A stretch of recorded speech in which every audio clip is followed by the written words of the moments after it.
गाड्या सुटल्या, गाड्यावर लक्ष द्या.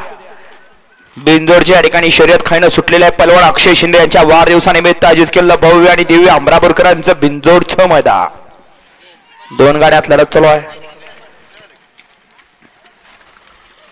अतिशय सुंदर आता झालेल्या शर्यतीमध्ये उजवी साडी विजय. धन्यवाद. विजेते बैलगाडी मालक आपलं टोकन घेऊन नंबर टेकर आबाच्याकडे टोकन घेऊन इकडे स्टेजकडे यायचं आहे.